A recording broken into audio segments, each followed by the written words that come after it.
Praise the lord.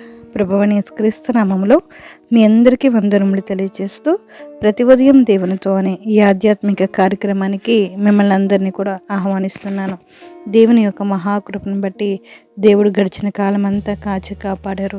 రాత్రికాలం అంతా ఆయన సుఖనిద్ర దయచేసి ఉదయాన్నే లేచి ఆయన వాక్యాన్ని ధ్యానించుకోవడానికి, ఆయనకి మొరపెట్టడానికి, ప్రార్థనతో ఆయన్ని ఎదుర్కోవడానికి దేవుడు మనకి ఈ సమయాన్ని అనుగ్రహించారు. ఆయనకు కృతజ్ఞతాస్తుతులు చెల్లించేవారిగా ఉండాలి. దేవుణ్ణి మనము మహిమపరిచేవారిగా ఉండాలి. ఈ ఉదయకాలము దేవుడు మనతో మాట్లాడుతున్న శక్తివంతమైన మాట హెబ్రీయులకు రాసిన పత్రిక 13వ అధ్యాయము 1వ వచనము. ఆతిథ్యము చేయ మరొకటి, దాని వలన కొందరు ఎరగకయే దేవదూతలకు ఆతిథ్యము చేసిరి. హల్లెలూయా. దేవుడికే మహిమ కలుగును గాక. దేవుడు ఇక్కడ ఆతిథ్యం గురించి మనతో మాట్లాడుతున్నారు. ఆతిథ్యం ఇవ్వడంలో ఎన్నడూ కూడా వెనకంజ వేయక ఆనందముతో ఆతిథ్యం ఇయ్యుడి, గొప్ప ఆశీర్వాదములను పొందుకొనడి అని దేవుడు ఈ ఉదయకాలం మాట్లాడుతున్నాడు. ఆతిథ్యాల ద్వారా దేవుడు ఎన్నెన్నో గొప్ప కార్యాలు చేయగలడో మనకు వెంటనే తెలియకపోయినా ప్రతిఫలం మాత్రము తప్పకుండా ఉంటుంది. దేవునికి మహిమ కలుగును గాక. బంధువులు కానీ అతిథులు కానీ మన ఇంటికి వచ్చినప్పుడు వీళ్ళు ఎందుకు వచ్చారు, అసలు రాకుండానే ఉంటే బాగుండేదని మనసులో తిట్టుకుంటూ కొందరు ఆతిథ్యం చేస్తారు. మరికొందరు ఇంటికి విచ్చేసిన అతిథులను ప్రేమతో ఆహ్వానించి వారికి ఆతిథ్యం ఇస్తూ వారికి క్రీస్తు ప్రేమను పంచిపెడతారు. ఇటువంటి వారు బహు కొద్ది మందే ఉంటారు. చికాగోలో ఒక వ్యాపారవేత్త తన భార్యకు ఫోన్ చేసి విదేశీ స్నేహితుడు ఒకరిని ఆనాటి రాత్రికి భోజనానికి అతిథిగా ఆహ్వానించవచ్చా లేదా అని అడిగాడు. వారికి స్కూల్కి వెళ్ళే ఒక కుమారుడు ఉన్నాడు. చేసుకోవలసిన ఇంటి పనులు, వంట పనులు ఎన్నో ఉన్నాయి. అయినప్పటికీ భర్త మీద గౌరవంతో అంగీకరించి అతిథిని తీసుకురమ్మంది భార్య. రాబోతున్న అతిథి కొరకు మంచి భోజనం సిద్ధం చేసింది. భర్త తన స్నేహితుడిని ఆ రాత్రి విందుకు తీసుకొచ్చారు.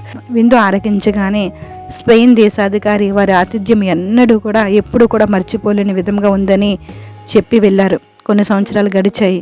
ఆతిథ్యం ఇచ్చిన వ్యాపారవేత్త స్నేహితులు కొంతమంది స్పెయిన్ దేశానికి మిషనరీలుగా వెళ్ళారు. అయితే కొన్ని కారణాలను బట్టి వారు చేస్తున్న సేవ దేశ ప్రభుత్వ నిబంధనల మేరకు ఆపివేయబడింది. ఈ విషయము ఆతిథ్యం అందుకున్న స్పెయిన్ దేశాధికారి దృష్టికి వెళ్ళింది. కనుక ఆయన తన సాయశక్తులా ప్రయత్నించి ప్రభుత్వ అధికారులను ఒప్పించి అడ్డంకులను తొలగించారు.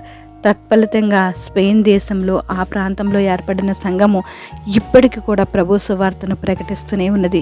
ఆ రోజు వారు విదేశీ స్నేహితునికి ఇచ్చిన ఆతిథ్యం స్పెయిన్ దేశమందు సువార్త సేవలో ఎదురైన ఆటంకాలను తొలగించింది. ఆనాటి ఆతిథ్యము బహు దీవెనకరంగా మారింది. కాబట్టి ప్రియ సహోదరి సహోదరుడా, ఆతిథ్యం ఇవ్వడము మరువకండి. ఇంటికి ఎవరైనా వస్తే విసుగు కొనక సనుగు కొనక మీరు కలిగి ఉన్న ఆత్మీయతను ప్రేమతోనూ క్రియలతోనూ వారికి చూపించండి. విశ్వాసులు చేసే నిస్వార్థ సేవలు అందించే ఆతిథ్యాల ద్వారా దేవుడు ఎన్నో గొప్ప కార్యాలు చేయగలడు. మనకు వెంటనే తెలియకపోయినా ప్రతిఫలం మాత్రం తప్పకుండా ఉంటుంది. అన్యులకు ఆత్మీయులకు ఆతిథ్యం ఇవ్వడంలో ఎన్నడూ కూడా వెనగంజ వేయక ఆనందంతో ఆతిథ్యం ఇద్దాం, గొప్ప ఆశీర్వాదములను పొందుకుందాం. ప్రార్థన చేద్దాం. జీవం కలిగిన దేవా, మీకు వందనాలు స్తోత్రాలు చెల్లించుకుంటున్నామయ్యా. ఈ ఉదయకాలంనైనా వాక్యం ద్వారా నేను మీరు మాట్లాడారు. ఆతిథ్యము చేయడము మరవకండి. దానివలన కొందరికి ఎరగకుండానే దేవదూతలకు మీరు ఆతిథ్యం ఇచ్చినట్లు అని మీరు మాట్లాడిన దేవా, మీకు స్తోత్రాలు, మీకు వందనాలు ప్రభా. ఎవరైనా వస్తే నేను విసగకుండా సనుగకుండా యేసుని ప్రేమని పరిచయం చేయమని ఈ ఉదయకాలం నేను మీరు మాట్లాడారయ్యా. చేతనైనంత వరకు నేను మేము సహాయం చేసి మా ఆత్మీయతను ప్రేమను క్రియలతోనైనా మిమ్మల్ని నేను ఇతరులకు చూపించడానికి మీరు సహాయం చేయండి. మేము చేసే నిస్వార్థమైన సేవనైనా దేవాస్తోత్రం మీరు ఎప్పటికీ మరవకుండా మా యందు గొప్ప కార్యాలు జరిగిస్తారని మీరు మాట్లాడిన మాటలను బట్టి మీకు స్తోత్రాలు. ఈ ఉదయకాలం ప్రార్థనలు ఏకీభవిస్తున్న ప్రతి ఒక్కరిని జ్ఞాపకం చేసుకోండి. వారికి కావాల్సిన కాపుదల, కృప, ఆరోగ్యం, ఆయుస్సు, సమాధానాన్ని అనుగ్రహించండి అయ్యా. ఈ సమయంలో ప్రార్థనలు ఏకీభవిస్తున్న ప్రతి బిడ్డలను జ్ఞాపకం చేసుకోండి. బలహీనలను బలపరచండి, స్వస్థపరచండి, ఆరోగ్యం దయచేయండి అయ్యా. ఎగ్జామ్స్ రాస్తున్న బిడ్డలను జ్ఞాపకం చేసుకోండి అయ్యా. 17వ తారీఖు ఈరోజు చాలామందికి డిఎస్సి ఎగ్జామ్ ఉంది ప్రభా, జ్ఞాపకం చేసుకోండి. మీకు ఆపుదలు అనుగ్రహించండి. ఎగ్జామ్స్ విషయంలో నేను మీరు సహాయం చేయండి తండ్రి. మీకే స్తుతి, మీకే స్తుతి, మీకే వందనాలు ప్రభా.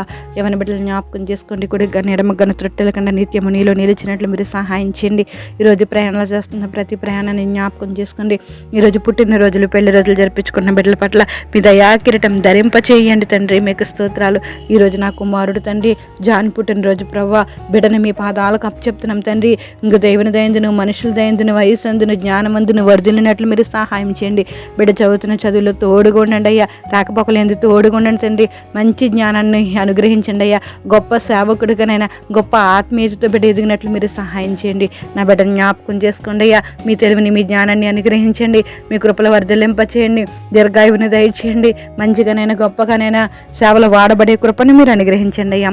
తండ్రి మీకు స్తోత్రాలు స్తోత్రాలు స్తోత్రాలు. మాకు ఇచ్చిన ప్రతి సంఘాన్ని జ్ఞాపకం చేసుకోండి. సంఘ బిడ్డలను జ్ఞాపకం చేసుకోండి అయ్యా. పరిచర్యలు జ్ఞాపకం చేసుకోండి. ఆపులతో బాధపడుతున్న బిడ్డలను జ్ఞాపకం చేసుకుని విడుదల దయచేయండి తండ్రి. మీకు వందనాలు. గర్భఫలం కోసం ఎదురు చూస్తున్న బిడ్డలను జ్ఞాపకం చేసుకోండి. గర్భఫలం యెహోవా ఇచ్చే బహుమానం అని మీరు సెలవిస్తున్నారు. మీ గర్భఫలమునైనా తండ్రి మీరు ఇచ్చే బహుమానము అందరూ పొందుకున్నట్లు మీరు సహాయం చేయండి. చంటి బిడ్డలు జ్ఞాపకం చేసుకోండి నైనా తండ్రి. బాలింతలు జ్ఞాపకం చేసుకోండి. గర్భఫలం ఇచ్చిన బిడ్డలకు నెల నిండేంత వరకు మీకు ఆప్తుల కృపాన్ని గ్రహించండి. స్కూల్కి వెళ్తున్న చిన్న బిడ్డలను జ్ఞాపకం చేసుకోండి అయ్యా. ఇన్ని రోజులు సెలవులనైనా దేవాస్తోత్రం మళ్ళీ స్కూల్కి వెళ్తుండగా బిడ్డలకు ఎటువంటి భయాలు ఇబ్బంది లేకుండా మీరే సహాయం చేయండి. మీరు పట్టించుకోండి ప్రభా. మీకు స్తోత్రాలయ్యా. మీకు వందనాలు. వృద్ధులు జ్ఞాపకం చేసుకోండి. రైతులు జ్ఞాపకం చేసుకోండి. చేతి పని వారిని జ్ఞాపకం చేసుకోండి అయ్యా. వ్యాపారాలు చేస్తున్న వారిని జ్ఞాపకం చేసుకోండి ప్రభా. ఉద్యోగస్తులు జ్ఞాపకం చేసుకోండి తండ్రి. మీకు వందనాలు వందనాలు వందనాలు వందనాలయ్యా. ప్రతి ఒక్కరునైనా మీ మీద ఆధారపడినట్లు మీరు సహాయం చేయండి. వారి చింతావతను మీ మీద మోపినట్లునైనా దేవా స్తోత్రం నైనా మీ మీద ఆధారపడి జీవించినట్లు మీరు సహాయం చేయండి. ఈ ఉదయకాలంనైనా ఎవరైతే ఈ అక్కరతోనైనా మీ ముందుకు వచ్చారో, ఈ అవసరతతోనైనా మిమ్మల్ని ప్రాధేయపడుతున్నారో తండ్రి, మీకు మొర పెడుతున్నారో వారి మొరను అంగీకరించండి, ఆలకించండి. మంచి ఆరోగ్యాలు దయచేయండి తండ్రి. మీకు స్తోత్రాలయ్యా. మీకు వందనాలయ్యా. ప్రతి ఒక్కరికి సమాధానాన్ని అనుగ్రహించండి. కాపుదలను అనుగ్రహించండి. కృపాన్ని గ్రహించండి ప్రభా. మీకు స్తోత్రాలయ్యా. బలహీనులను బలపరచండి తండ్రి. మీకు స్తోత్రాలు. ప్రతి ఒక్కరు మీ యందు భయభక్తులతో జీవించినట్లు మీరు సహాయం చేయండి. జ్ఞానం కలిగి జీవించినట్లు మీరు సహాయం చేయండి అయ్యా. తెలివి కలిగి జీవించినట్లు మీరు సహాయం చేయండి. ఇంకా దైవ దృష్టికి ఇష్టమైన బిడ్డలకు నేను మీరు సంతోషాన్ని, ఆనందాన్ని నేను మీరు కలగజేస్తారు కదా ప్రభా. జ్ఞానాన్ని అని కలగజేస్తారు కదా ప్రభా. మీ దృష్టికి మేమందరము విలువ గలవారిగా నేను ఉంచబడడానికి మేము కావలసిన భక్తి చేయనట్లు మీరు సహాయం చేయండి. మీకు వందనాలు వందనాలు స్తోత్రాలు స్తోత్రాలు. యవన బిడ్డలను జ్ఞాపకం చేసుకోండి ప్రభా. మీకు స్తోత్రాలు. మీకు వందనాలు వందనాలు వందనాలు. ఇంకా కొత్తగా కాలేజీల్లో జాయిన్ అవుతున్నారు అయ్యా, హాస్టల్లో ఉంటున్నారు. వారందరినీ జ్ఞాపకం చేసుకుని మీ కృపాన్ని గ్రహిస్తారని తండ్రి మీకు స్తోత్రాలు. ఉదయకాలం మీకు ఇస్తున్న ప్రతి బిడ్డలని జ్ఞాపకం చేసుకుని వారికి కావాల్సిన కాపుదల, కృప, ఆరోగ్యం, ఆయుష్ మరొక్కసారినైనా దేవాస్తోత్రంనైనా ప్రతి ఒక్కరిని మీ పాదాలకు అప్పచెప్తున్నాను. మీరే దయచేస్తారని, మరొక్కసారి ప్రతి బిడ్డలను మీరే పట్టించుకుని వారికి కావాల్సిన కాపుదలు అనుగ్రహిస్తారని, సమస్త గంట మహిమా ప్రభావాలు మీరు పొందుకుంటారని ప్రభువైన యేసు నామములో అడిగి వేడుకుంటున్నాం మా పరమ తండ్రి. Amen. Praise the lord. God bless you all.